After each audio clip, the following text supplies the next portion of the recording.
Olá a todos, sejam muito bem-vindos ao nosso videocast. Eu sou a Heloíse. E eu sou a Evelyn. E hoje nós vamos falar sobre os direitos reais, área do direito civil que permeia a vida humana. E para falar sobre isso, a gente convidou aqui o professor Carlos Coller, que é professor de Direito Civil e especialista em Direitos Reais. Professor, seja muito bem-vindo. Muito obrigado, Elo, Evelyn.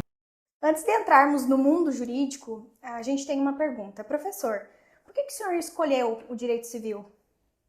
Olha, na verdade, eu não posso falar que eu escolhi o direito civil. O direito civil foi quem me escolheu, porque quando eu comecei a advocacia, eu era generalista. Eu fazia todas as áreas de direito, trabalhava inicialmente num escritório bastante pequeno, e esse escritório tinha várias frentes. Então, aos poucos, eu fui conhecendo. Foi quando eu me tornei professor, exatamente 7 anos depois, que eu fui obrigado a dar aulas de direito civil e especialmente a dar aulas de direitos reais. Então, quando eu comecei a atuação de professor, a minha advocacia mudou, porque daí eu me apaixonei pela disciplina e segui no mestrado e no doutorado na área de direitos reais. Entendi. Professor, é verdade que depois da Constituição, o direito civil virou a base de todo o direito? Bom, se o direito civil virou a base de todo o direito ou não, é um tema espinhoso, polêmico, e vocês não vão encontrar uma opinião uníssona na nossa doutrina. Vão encontrar, inclusive, pessoas dizendo que o direito civil morreu com o advento da Constituição de 88. Mas vão encontrar escritores de direito civil que acham que o constitucionalismo do direito civil, que foi essa aproximação dos direitos fundamentais, da estruturação do Estado social e democrático de direito, transformou os institutos de direito privado. Eu particularmente respeito essa opinião e eu discordo absolutamente dela, porque os institutos de direito civil, como por exemplo posse, propriedade, até o casamento, embora tenham sofrido inúmeros reflexos do texto constitucional, eles permanecem absolutamente intocáveis pela Constituição, ao ponto de dizer que o direito civil sobrevive sem a Constituição. A Constituição não sobrevive sem o direito civil. Legal, interessante. E como advogado civilista, o senhor acha melhor abranger todas as vertentes ou focar em uma só? Por exemplo, eu quero trabalhar com direito da família, ou direito dos contratos, ou eu poderia trabalhar com tudo? A pergunta é muito difícil, Elô, porque o mundo mudou demais e a advocacia também. Então, no passado, eu sou formado há quase 24 anos, era possível falar em especialização em direito. Então, quem era o especialista em direito? Ela era aquele sujeito que concluía a faculdade de direito e fazia uma especialização de educação continuada que durava em torno de 1 ano e meio, 2 anos. Ele terminava com um TCC de especialização e ele saía especialista em direito civil, em processo. Com a inteligência artificial hoje e os prompts que os jovens adoram dar nas máquinas, aí ChatGPT, Manus, né? Faz tal coisa para mim e a inteligência faz, nós estamos vivendo, e eu tenho isso muito, muito claro para mim, um retrocesso à atuação mais generalista do advogado. Muito mais importante que o advogado especialista é o advogado ético. É mais importante, porque a inteligência artificial dá conta de uma dúvida, dá conta do resto. E trazendo um pouco da prática, né, da prática jurídica, quais são os conflitos mais comuns que chegam ou já chegaram até você? Bom, há bastante tempo atrás, quando a minha atuação da advocacia ela era uma atuação um pouco mais convencional, eu diria assim, né, antes de me tornar um pesquisador em direito, porque, bom, rapidamente, é possível ser advogado, advogado professor e advogado pesquisador não professor. Então são essas três categorias básicas que a gente tem. O advogado professor é aquele que entra em sala e é um advogado e também é professor, fez mestrado, fez doutorado. O advogado pesquisador, ele é um escritor, ele é um jurista. Então ele está preparado para refletir sobre questões que já foram sedimentadas pela dogmática do direito, mas que ainda são espinhosas e encontram, por exemplo, certa resistência. Se você chama um Uber e você não consegue pagar, o motorista nem vem. Ou se você chama, eventualmente, embarca no carro, não paga, você é ranqueado como um passageiro ruim. A tua próxima corrida vai ser impossível, ou o motorista vai ter chances grandes de te recusar. E essa realidade ela não existia na advocacia, talvez há 10 anos atrás, pouco tempo atrás.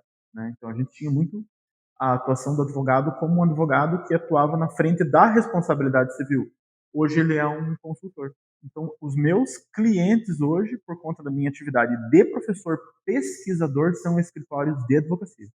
Então, é bem assim, bem específico, né? Agora caminhando, né, para a sua especialidade. Quando nós pensamos em posse e propriedade, muita gente imagina apenas alguém sendo dono de algo, né? Então, poderia explicar para a gente rapidamente qual que é a diferença desses dois conceitos no direito? Posse, no direito brasileiro, é o simples contato físico do sujeito com alguma coisa, o que o torna possuidor. Então, ele assenhora-se desse relógio, ele é o possuidor do relógio. Propriedade no direito brasileiro também é muito parecido com isso, mas nós criamos uma espécie de elemento que barra o exercício da posse. Então, eu preciso de um registro nas coisas imóveis. Então, só é dono quem tem o registro imóvel. E uma terceira categoria, quarta, quinta, nós podemos falar várias aqui, é a detenção, que é aquele sujeito que exerce atos possessórios em nome de uma terceira pessoa, com subordinação, em caráter precário, que admite revogação e cumprindo ordem. E existe uma prática que é bem comum aqui no Brasil e tem tudo a ver com direitos reais, que é o direito de laje. Então é muito comum as famílias aqui no Brasil construírem casas uma em cima da outra, em vez de ser uma do lado da outra. E nesse caso, como que fica? Quem que tem a propriedade? Tá. O direito de laje, ele é um direito real do artigo 1225 do Código Civil. Então, como todo direito real, eu costumo dizer que ele tem a tipologia dos direitos reais. Ele guarda caráter exclusivo, caráter perpétuo, caráter absoluto, ele tem funcionalidade econômica, então ele segue a lógica de um direito real convencional, tradicional. E pior que o direito de laje, eu acho, né, eu sei que não faz pergunta, né, mas pior que o direito de laje é o time sharing, que é uma novidade do Código Civil, que permite a possibilidade da venda da propriedade num espaço e no tempo, o que subverte ainda mais a ideia de exclusividade que a gente tem, né? Porque a laje já fez essa subversão, né? Ela nasce naquele contexto das comunidades, onde as pessoas fazem aquele extenso, aquele puxado para estabelecer ali a moradia, né? Ou exercer atos de posse. Aí vem a economia, subverte o direito dos pés à cabeça e cria uma propriedade que expira no tempo e no espaço. Uma loucura, né? Então, é muito difícil você achar que um instituto do direito real, ainda que regulamentado, é estático. Entendi. E olhando um pouquinho da sua trajetória, o que o senhor faria de diferente no período da sua faculdade? Essa foi a pergunta que já me fizeram outras vezes, e cada vez que me fazem essa pergunta, eu dou uma resposta diferente. Então, eu vim pensando nessa pergunta mais do que em qualquer outra, porque é muito difícil responder isso. Claro que com a cabeça que eu tenho hoje, com a maturidade que eu tenho hoje, eu estou com 44 anos, eu faria tudo diferente. Mas a gente sabe que qualquer adulto que tenha frustrado alguma vez na vida vai responder isso, né? Então, assim, aquele Carlos que fez faculdade foi um aluno bastante convencional, eu diria medíocre, um aluno da média, tá? Que estudava para a prova, que ia para balada, mas se fosse hoje, com certeza eu ia estudar muito e eu ia me aproximar de todos os meus professores para conhecer a área de atuação prática de cada um, desde o que eles fazem para viver até o quanto eles ganham por mês e como eles conseguem dinheiro. Essa seria minha inquietação em relação ao curso de direito. Entendi. E para um aluno, para um estudante que quer seguir aí na área civilista, o que ele precisa dominar desde cedo? Ele precisa fazer a leitura da legislação. A gente sabe que, né, por isso que eu gosto nas aulas, às vezes eu paro, hoje em dia, de ler a lei. E a gente vai ler junto a lei.